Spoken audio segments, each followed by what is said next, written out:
As students of the inclusion era, we have grown up experiencing different levels of inclusion and pondering the whys and whens of our peers' involvement in our classrooms. We have firsthand experience with the benefits and the risk factors of inclusion. According to Westwood, inclusive education is the practice of teaching disabled students alongside their non-disabled peers in regular classroom settings, instead of segregating them in special classrooms.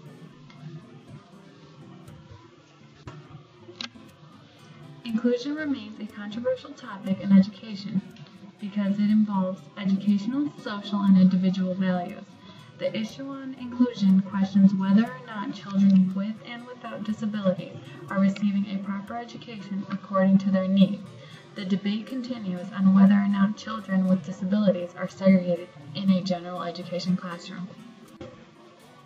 As a second-grade general education classroom prepares for reading class, Miss Miller, a special education teacher, walks into the classroom and sits at the back table.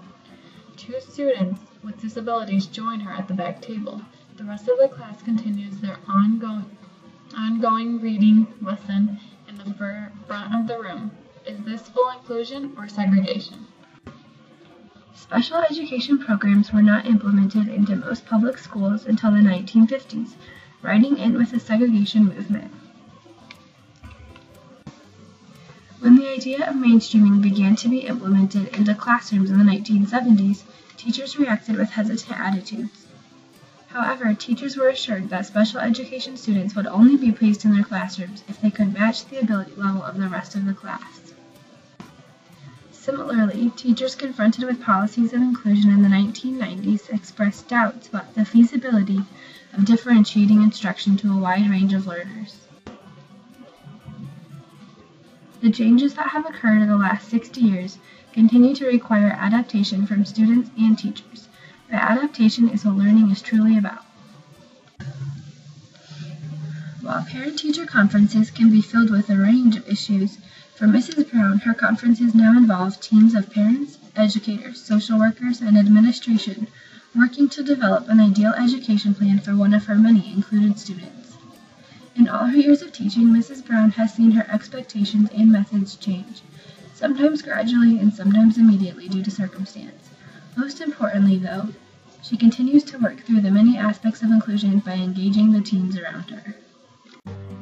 Like most debates on issues as complicated as inclusion, there is data to support both sides of the argument. If one is looking for data to back up inclusion, they will find it. And if data that suggests the negative impact of inclusion is needed, someone can find it as well. That being said, it is important to evaluate both and keep an open mind when looking at the research. Inclusive education does have many benefits that can easily be observed through the eyes of teachers and students. Educators report that inclusion programs have had positive effects on the academic performance, behavior, and social development of students with mild, moderate, and severe disabilities.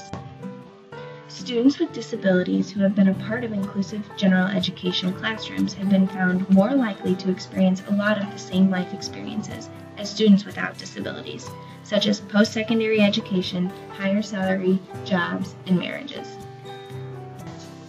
There is also research pointing out the weaknesses of inclusive education. Fuchs, Dessler, and Sigmund reported on several studies indicating that students with mild disabilities perform better academically in special education classes or resource room programs than in general education classrooms. Students with disabilities are not the only ones who are affected by the implementation of inclusive classrooms. And like the effects of students with disabilities, there is research to be found on both positive and negative effects of general education students. At its best, inclusion gives an opportunity for general students to learn firsthand about the differences and similarities about students. But at its worst, inclusion can prevent the general student from learning to her furthest potential. Many parents and teachers see the social benefits that come with an inclusive classroom.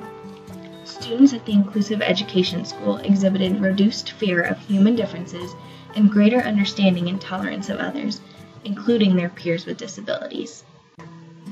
While there are clearly positive and negative effects to inclusion in the classroom, it is important to look at all the evidence with an untainted lens to decide what is best for all students.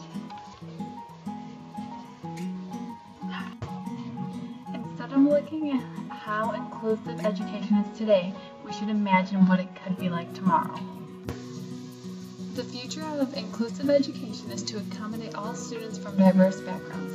Parents and teachers must work together to determine what the best setting is for a student. Inclusive education will benefit all students and enhance their learning. Children learn to value diversity, see the ability of others to contribute, and it gives children a sense of unity. Inclusive education is a benefit for students with or without disabilities. Inclusive classrooms entail the true meaning of a community. I believe a least restrictive environment is the best setting for all children as it provides them with an opportunity to enhance their social skills and enhance their learning. Parents become the true advocates on the right education for their children. Inclusion benefits all students in how to appreciate and value everyone as an individual. The reality of inclusion is that it extends beyond the classroom. Students and parents, employees and CEOs must be willing to include the special education students of their elementary classrooms for the rest of their lives. The battle, then, is between academic efficiency and social proficiency. For many general education teachers in a study done at the secondary level, they could identify which students were the special education students in the classroom, but they were unaware of these students' classifications and supportive strategies. If teachers get the information and resources they need to support not just included students, but all students, education as a whole can be supported in a completely new way. Clearly, the debate of inclusion is a complicated one with many different facets to consider. I think that the idea of inclusive classrooms is great, and I believe that with some hard work, inclusion can really change the face of education. I think a classroom that embraces all differences can be a huge benefit for all students socially.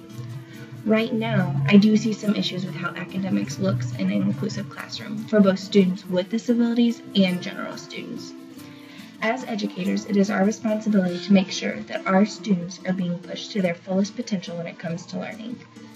Like Antoinette states, the focus will no longer be on where education takes place for the disabled student, but how to make it better, regardless of location.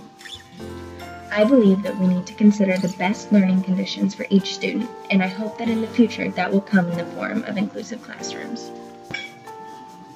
Children who learn together learn to live together.